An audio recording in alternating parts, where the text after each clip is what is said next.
talaga linti ang dugo ko nung narinig ko ang paliwanag ni Topacio. Ay di po gagidya sa totoo lang. Parang sinisisi niya pa yung mga babae nga na magbikini. Di po ga kung hindi mo yung manyak, bisan mag-uba patana kang nagapamaypay ang tinggil sang babae sa harapan mo. Kung hindi kaya manyak, hindi kaya mag-isip mag ginautugan ka. Ay di po gagi sa totoo din. Katulad niyan, halimbawa may nanay siya, may anak siya, may kapatid siya. Kung magligo pala sila sa beach, alangan naman na, syempre, magbikini ka talaga nga daw liso na lang sang mani ang matira, di ba? Ipitin mo yung tinggil para hindi maglabas ang liso. Sabihin mo, that's a purposes para nga magnanasa ang mga lalaki. Ay di puta, hindi talaga yun, uy. Sobra-sobra lang man tanan na. Hindi ko tanan na pwede nga matanggap na ganyan ang paliwanag na ang babae nagbikini o nagtupis o nagtangga dyan para lamang nga magpagnanasaan ang purpose para pagnanasaan ng mga kalalakihan. Di puta, hindi talaga pwede na. Manyak talaga kamanyakan. Ay, hindi ko. Gano'n pareho sila yan ni Jingoy Estrada, ni Topacio, ni Lustay. Ay, hindi po gas in. Mangumango, ganyan nga analogiya. Tas, you will say it out loud. Mali talaga. Isipin mo, ha? Kung ginautugan ka, kaya nagatindog, inang tarugo mo, inang buto mo, inang imong tore, hindi mo na yan sabihin sa tao. Nakakita ka na nakabikini. Pagkatapos, yan ang magiging reason na pagnasaan mo.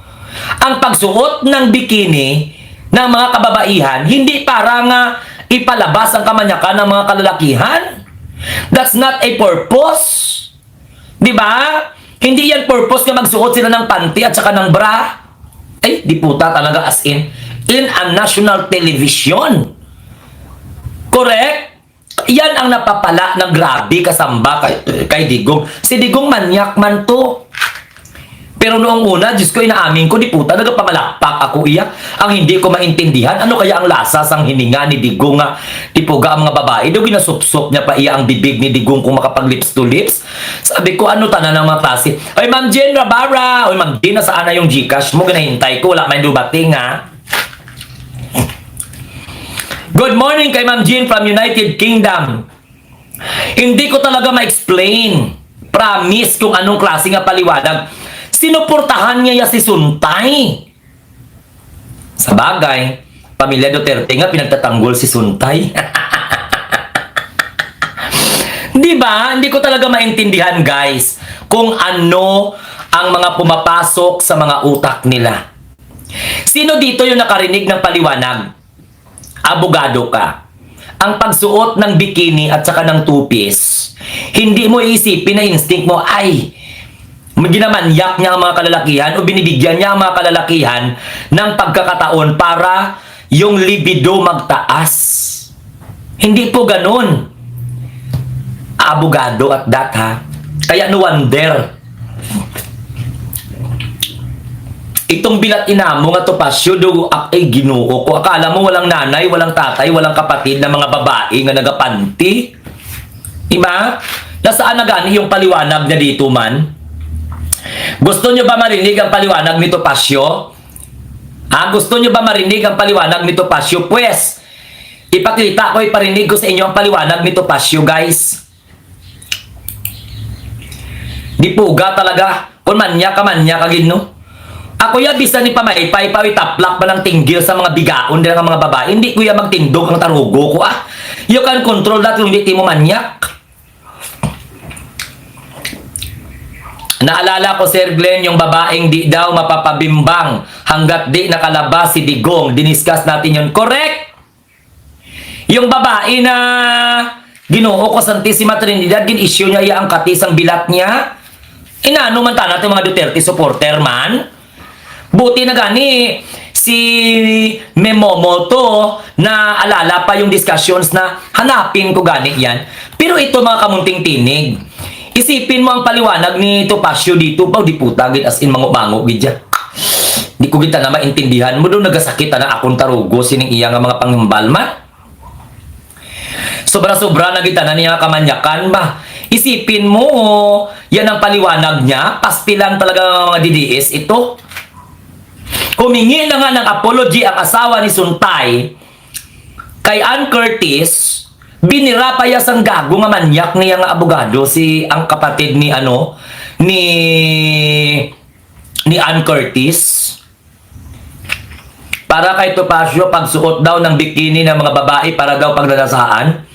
Saan di mo makatapos sina? Hindi talaga pwede na. Nga mga mentalidad. Hindi ya reason na pagsuot ng babae ng bikini para pagdasaan ng mga kalalakihan. Anon mo ya kay maginot? Mainit?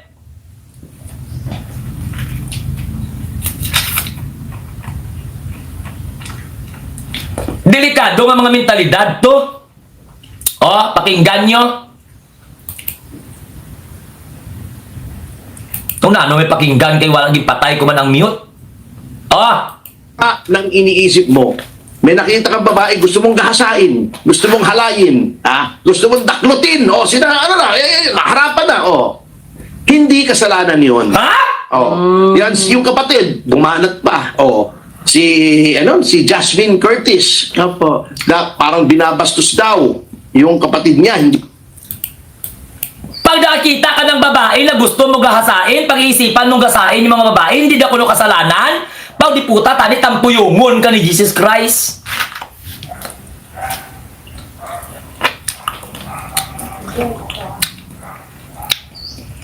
Ay, kagago. So, ibig sabihin pala, kung may makita ko na babae, isipin ko na, pero bakit mo pa sinabi? Kung nag-imagine ka dyan yung ginaitot ng mga kababaihan, nga sabihin mo pa sa national media.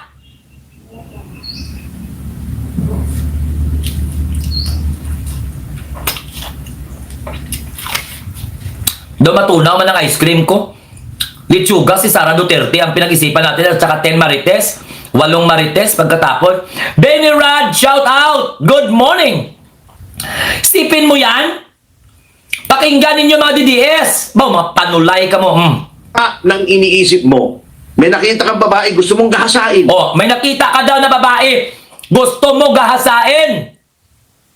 Sa term na gusto mo gahasain. Gusto mong halayin. Gusto mong halayin. Gusto mong daklutin. Gusto mong daklutin. Ang ina, bakit mo alam tong mga halayin? Daklutin. Ginoo ko, patawara. Hindi kasalanan yun. Hindi pala kasalanan yon. Kung ikaw lang nakakaalam, kagago, kasalanan yon kaya nag-isip ka ng hindi maganda.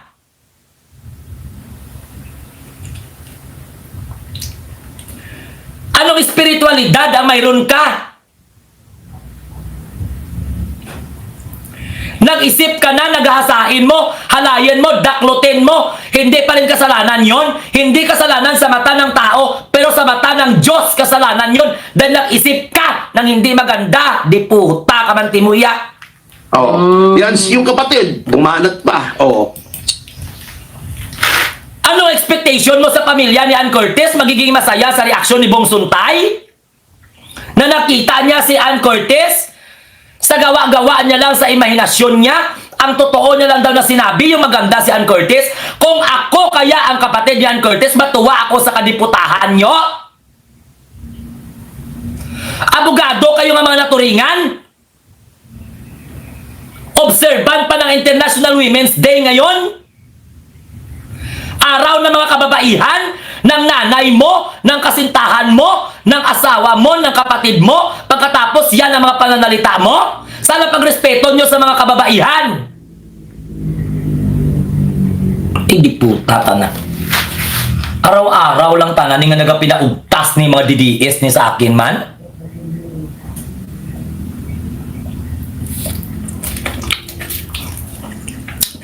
Gapinaugtas ka mo ya. Hindi ko yan makaagwanta sa inyo. Kasarap-sarap na kamo yan lutuon. Daw lutuon na kamo ba? Lutuon na kamo. Daw kasarap nyo lutuon, no? Nan, kaya lang hindi ko alam kung iluto ko to sa gasol, baka masira din. Kaya nag-order ako sa Temo, ito ang lumabas.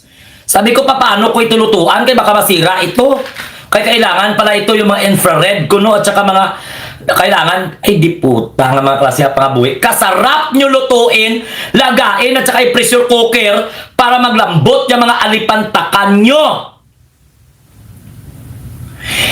Pag nag-isip ka ng masama sa kapwa mo, kasalanan di puta yun, Topasyo. Sino nagsuro sa'yo na kapag nag-isip ka ng hindi maganda, immoralidad ng ginaisip mo, tapos ipaliwanag mo sa tao, sa publiko, sa mundo, na hindi kasalanan ang mag-isip na halayin mo si iba? Halayin mo, daklutin mo, gahasain mo, nag-isip ka, hindi kasalanan dahil hindi mo siya nadaklot, hindi mo siya na ano, the fact na nag-isip ka ng hindi maganda, kasalanan sa mata ng Diyos. Naku, may Diyos ka pa. Oh, di pagi ng mga DDS ni. Ang init-init, kung pwede lang maghubad talaga sa harapan ninyo. Ay, kagagugol ating. Makasalanan man ako, pero di puta daw, hindi ko yan tago. Ako sa tanang buhay ko, sumpa ko, mamatay man ako, hindi ko yan nag-isip na ripin ko si Juan de la, sino diyan si Juan de la Cruz, kung sino man dyan si Maria Makiling, si Maria Sinukuan. Hindi ko yan nag-isip ng ganun, kaya alam mo kung bakit. Ang mata natin makasalanan yan. Ang bibig natin makasalanan yan. Di puta nag-init ang akon nga mga palakalawasan. Kaya ang iya yung nga ginapang sabi, pag nanasaan mo, gahasain mo, daklutin mo. May nabasa pa nga ako na that's an oppressive words that are insult to women sensitivity. And the more reason coming from a lawyer. Exactly. Dapat isipin mo linti ang moralidad.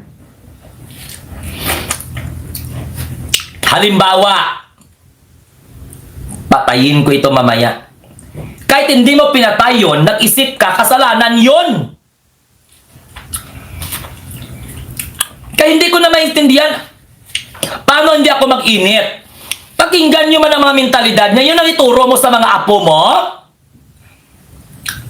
Wala ka nanay, wala ka kapatid, wala ka asawa.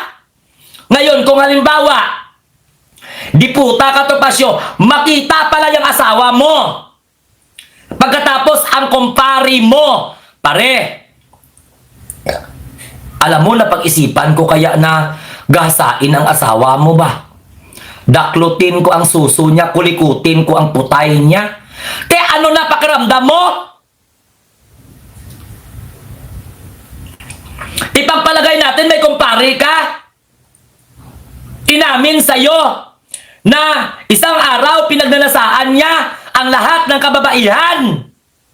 Sa pamilya mo, okay lang sa'yo. Abaw! Diyos ko, Ginoo ko, patawara, Santissima. Di ko maintindihan nga batasan. Sobra-sobra, dito na. Nang iniisip mo, may nakita kang babae, gusto mong gahasain, gusto mong halayin, gusto mong daklutin, hatapan na, Hindi kasalanan yun. Yan, yung kapatid, bumanat pa, si Jasmine Curtis, na parang binabastos daw, yung kapatid niya, hindi daw tama. Kayong mga artista, yung mga ganyan, ikaw, Jasmine, bakit ka nagpo-post ng mga bikini pictures mo sa social media, sa mga pahayagan? Hindi ba para ikaw ipagnasahan? Para ikaw ay sumikat? Huwag mo sabihin art yun. Huwag mo sabihin ini-endorse mo yung brand ng bikini. So, ibig Topasyo, ibig sabihin, ano niya nga? Nakita mo na bikini, ang kapatid ni Ann Curtis, ginutugan kang bilat ina mo ka? So, ibig sabihin, ikaw ay isa sa mga nagnasa, ikaw ay isa sa mga nalilibugan. Alam mo ang nalilibugan? Yung nalilibugan ako, ibig sabihin nalilito yan sa Ilonggo ba? Kaya ang libog, ibig sabihin naguguluhan yan sa Ilonggo. When it comes to conflict, when it comes to word barrier, okay? Communication barrier, halimbawa, nalilibugan ako ibig sabihin naguguluhan. Okay? Sa Tagalog, nalilibugan, ibig sabihin ginautugan. Okay? Ang libog, libog, libog-libog. Depends upon the intonation. Dapat alamin kung ano yung stressed. Kasi may mga stressed syllable at saka unstressed syllable. Kasi if you are going to dissect words, kailangan ma-determine mo yung tinatawag na stressed at saka unstressed syllable. Kung saan po magtaas at saka magbaba ang intonation. Pero ang libog, yan, ibig sabihin naguguluhan. Ang libog, ginamanya. So, ibig sabihin, nakita mo yung kapatid ni Ann Curtis na si Jasmine Curtis, kaya ang mentalidad mong abogado ka, ibig sabihin, ikaw ay isa sa nagnanasa. Ay iniisip mo na nagbikini ang kapatid ni Ann Curtis para palibugon ka. Budi puta ka mango mani. In a worldwide broadcast. Di ba? So ngayon, anong pakiramdam mo kaya? Halimbawa may kumpare ka, alam mo pare tupak, tupakon. Nung isang linggo nakita ko asawa mo, halimbawa So ano kaya pakiramdam mo? Kung example ng tao, yung pamilya, ay kagago, kita na as in. Daw kulang na lang nga sabihin ng mga DDS, okay lang yan. Si Tatay Digong gani, gina-lips to lips ang mga kababaihan sa entablado noong panahon ng eleksyon. Wala man problema kasi pumapayag man ang mga asawa nila.